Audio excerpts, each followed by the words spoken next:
Hello दोस्तों, एक बार फिर से आप सभी का स्वागत है एजुकेशन बाइट पर। कैसे हैं आप सभी? उम्मीद करती हूँ सभी अच्छे से होंगे। बहुत वेट कर रहे थे आप लोग साइंस की क्लास का, तो आज मैं आपके लिए साइंस की क्लास लेकर आई हूँ। ये जो वीडियो रहेगी वो थर्ड सेमेस्टर वालों के लिए है। ठीक है, साइंस का आपका जो पैटर्न रहेगा सेम जो आपके लास्ट 2 सेमेस्टर गए हैं वैसा ही है। 25 नंबर का आपका पूरा पेपर होना है। समय आपके पास रहेगा 1 घंटा और आपके लिए जो पासिंग मार्क्स रहेंगे वो कितने रहेंगे? 12 नंबर। फर्स्ट आपका चैप्टर कौन सा है साइंस का वो देख लेते हैं। सबसे पहले आपका सिलेबस डिस्कस करेंगे, उसके बाद हम चैप्टर पर आएंगे। क्योंकि अगर हमें ये पता ही नहीं है कि हम जिस एग्ज़ाम की तैयारी कर रहे हैं उसका सिलेबस क्या है तो आगे पढ़ना बेकार है। ये पता होना चाहिए कि सिलेबस में कौन कौन से टॉपिक नए ऐड हो गए हैं। फर्स्ट आपका क्या है चैप्टर जो है वो दैनिक जीवन में विज्ञान एवं प्रौद्योगिकी, जिसमें आपको परिवहन, चिकित्सा, जनसंचार, मनोरंजन, उद्योग, कृषि, मत्स्य पालन, कुक्कुट पालन, आधुनिक ईंधन और दूरस्थ शिक्षा में विज्ञान का क्या महत्व है, क्या इम्पोर्टेंस है, विज्ञान के सहयोग से हम कहाँ तक पहुँच पाए हैं या हमें कितनी आसानी हुई है विज्ञान से इन सभी कामों में, उसका अध्ययन करेंगे।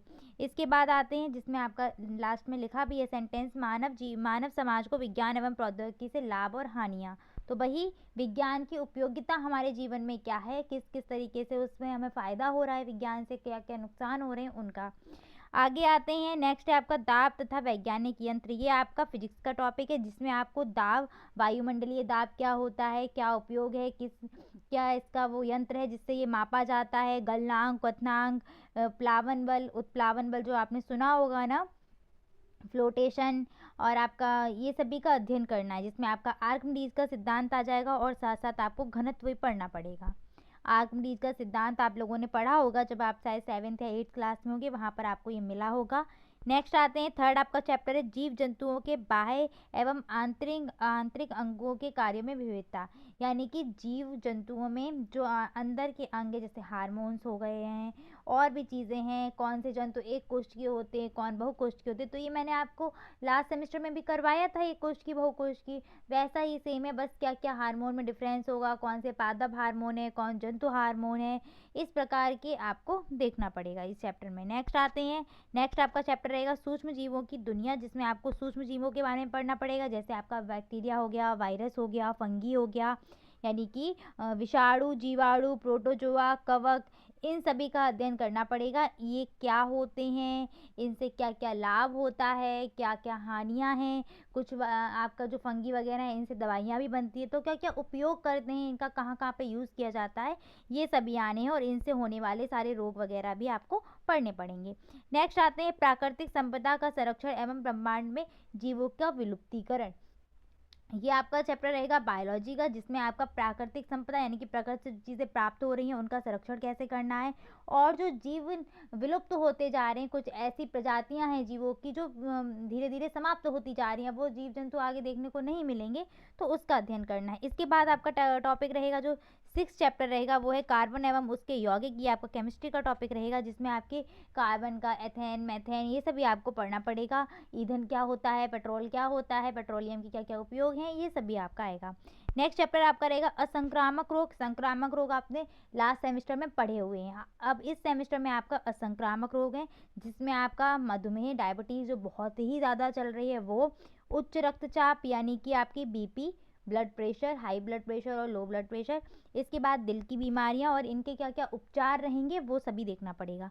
नेक्स्ट आपका चैप्टर रहेगा पर्यावरण और प्राकृतिक संसाधन। इसमें आपका जो भी ग्रीन हाउस प्रभाव है वो, ओजोन संरक्षण के बारे में, ओजोन का जो क्षरण हो रहा है वो, उसको कम कैसे किया जाए, ओजोन क्षरण है क्या, इत्यादि पढ़ना पड़ेगा।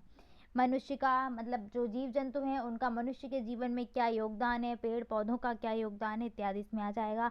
अगर पेड़ पौधे नष्ट हो जाएंगे तो क्या क्या उससे हानियाँ होने वाली हैं, इन सभी का। नेक्स्ट आपका जो चैप्टर रहेगा वो आपका रहेगा फिजिक्स का, ऊष्मा, प्रकाश, ध्वनि और ऊष्मा का मापन किससे करते हैं, संचरण, इनका संवहन ऊष्मा का कैसे होता है, प्रकाश के स्रोत क्या क्या हैं, प्रकाश का, ये आपका जो टॉपिक रहेगा वो इम्पोर्टेंट रहेगा। प्रकाश का परावर्तन, अपवर्तन और अवतल एवं उत्तर दर्पण द्वारा प्रतिबिंब कैसे बनते हैं ये। इसके बाद ध्वनि का संचरण और आवृत्ति आवर्तकाल, ये आपका जो टॉपिक है नया ऐड हुआ है। धीरे धीरे अगर आप देख रहे होंगे तो आपकी जो साइंस है आगे की तरफ बढ़ रही है।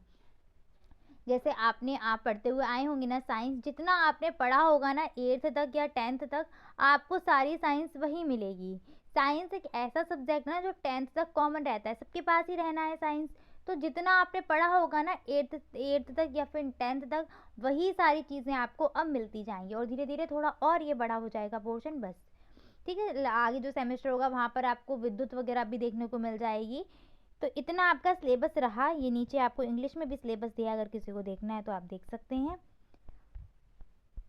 ठीक है, तो चलिए फर्स्ट चैप्टर है आपका वो क्या रहा, प्रौद्योगिकी का, यानी कि विज्ञान और प्रौद्योगिकी मनुष्य जीवन में क्या उपयोग है। इस चैप्टर को हम स्टार्ट करेंगे। ठीक है, सिलेबस मैंने आज आपको समझा दिया है, तो नेक्स्ट क्लास में मैं आपका फर्स्ट चैप्टर लेकर आऊँगी।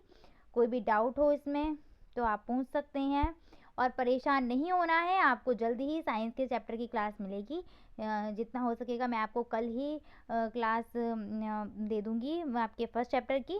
ठीक है, मैथ्स की क्लास भी स्टार्ट हो जाएगी। मैथ्स के लिए परेशान मत होइए, सर आपकी कंटिन्यू क्लास ले रहे हैं। कुछ ऐसी प्रॉब्लम्स आ गई थी, आपकी क्लास नहीं हो पाई थी, लेकिन अब परेशान नहीं होना है, जल्दी ही क्लास आ जाएगी आपकी। और मैथ्स का भी हम जल्दी ही स्टार्ट कर देंगे। इस सेमेस्टर में आपकी संस्कृत आ गई है वापस से, इंग्लिश आई थी, इंग्लिश अब चली गई, संस्कृत और कंप्यूटर वापस से ऐड हो गए हैं।